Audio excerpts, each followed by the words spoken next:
We're only about 80 days away from seeing the New York Jets and Joe Douglas make 5 draft picks in the top 69 of the 2022 NFL Draft. Let's go ahead and get after a 3-round mock draft.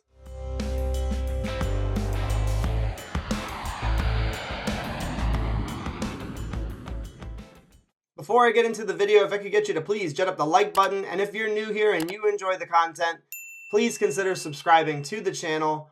I want to let you know we'll be live this upcoming Wednesday night with special guest DJ Bieneme of the New York Daily News, and we're going to be discussing the Senior Bowl, things that he saw, players on the rise. That link for that video will be in the description. Let's not waste any time. Let's get right to the mock. With the 4th pick in the 2022 NFL Draft, the New York Jets select edge defender Kayvon Thibodeaux out of Oregon.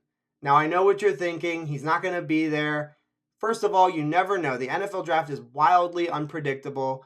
And number 2, there are people speculating that he could slip a little bit and that, maybe there's some attitude problems. I personally haven't seen that in my research of him. So if the circumstance happened where he did slide to number 4 overall, I think that Joe Douglas, Robert Saleh, Jeff Ulbrich, I don't see how in the world they could possibly consider passing on this guy. He would change everything about our defense. He would give us that opposing edge defender opposite Carl Lawson. The middle would still be solid with Jonathan Franklin Myers, Quinnen Williams, potentially Sheldon Rankins if they retain him. So the whole philosophy of all gas, no brakes, it begins with the line of scrimmage. And you need another blue chipper on that edge, on that edge position for this Jets defense. And so it's a no-brainer if he's there, and you just have to cross your fingers that we get this situation to come on draft day.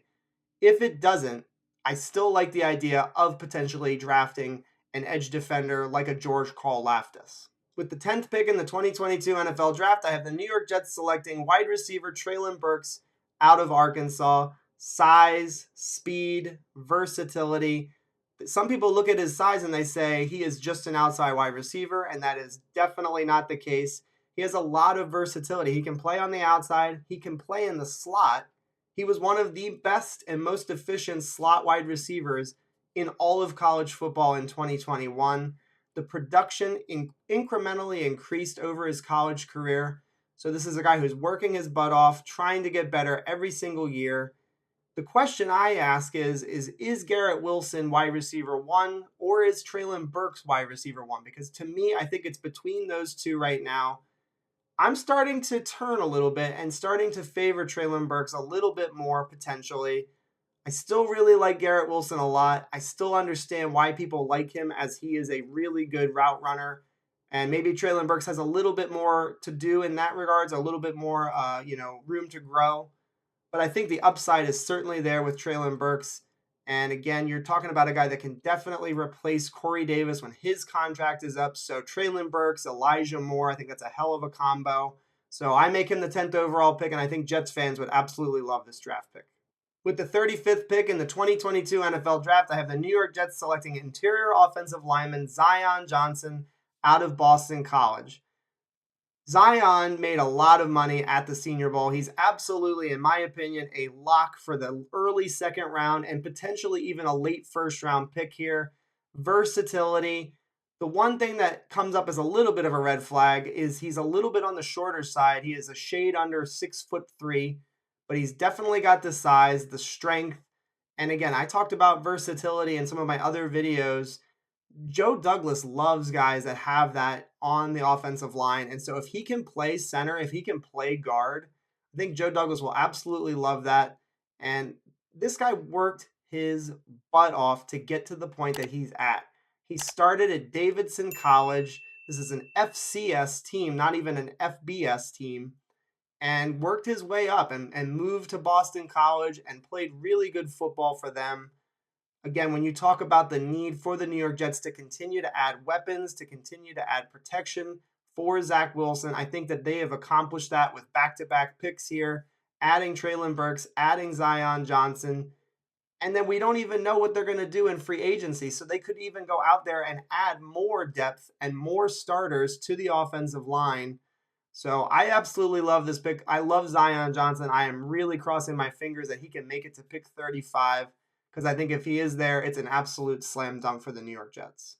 With the 38th pick in the 2022 NFL Draft, I have the New York Jets selecting linebacker Chad Muma out of Wyoming, 6'3", 240 plus pounds.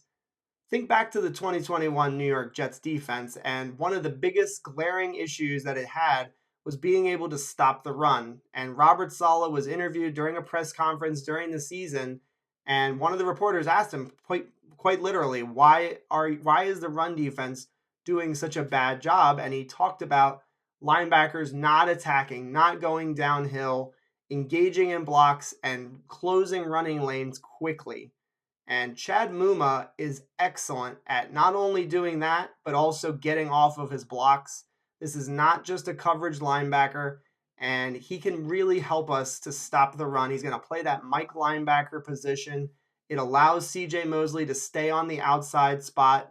And depending on what we do in free agency, that's a pretty damn good linebacking group. And we should be able to see improvements against the run and also the pass. 140 plus tackles last year for Wyoming, 3 interceptions. So he's going to get his hands on the football. He's going to stop the run. I think this is a home run and a no-brainer for the New York Jets. Love the idea of adding Chad Muma to our defense.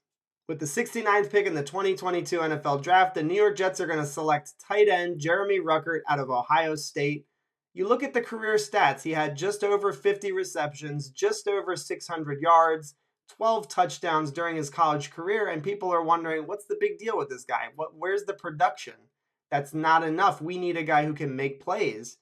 And I just want to let you know, there are people out there that will remind you Jeremy Ruckert was not the number 1, the number 2, and probably not even the number 3 option in that passing attack for Ohio State. So the opportunities for him were very limited. When he got his chances and when he got his targets, he made plays happen, and he was a beast in the red zone. Outstanding hands. He really puts people on posters with some one-handed grabs. Is this a guy that's going to be dynamic and dominant after the catch like a Travis Kelce or a Darren Waller or a George Kittle? Probably not. That's not what you're drafting Jeremy Ruckert for. You're drafting him because he offers upside in the passing game, but he's complete. This is a guy that will block. He's willing and a very, very aggressive blocker. And they used him in that way in the Ohio State running game. He was the main guy, they would put in motion as a lead blocker for their running attack. So Jeremy Ruckert, the New York native, I think that they need to bring this guy home. It would just be an awesome fit. He's a New York Jets fan growing up as a kid. So tight end, big need. And I would still go ahead, and after this pick, I would consider drafting yet another tight end and also signing a vet in free agency to really bolster that spot and give Zach Wilson some nice big targets in the middle of the field. So let me know in the comments, were there players that you absolutely loved that I selected or absolutely hated that I selected? Were there positions you feel like I didn't select that I needed to? I look forward to having that conversation with you. I will respond. And again, I look forward to hearing what you guys think about this video. Don't forget to leave a like and consider subscribing if you enjoyed the video. Hope you all have a great day. Go Jets. And I'll see you guys next time.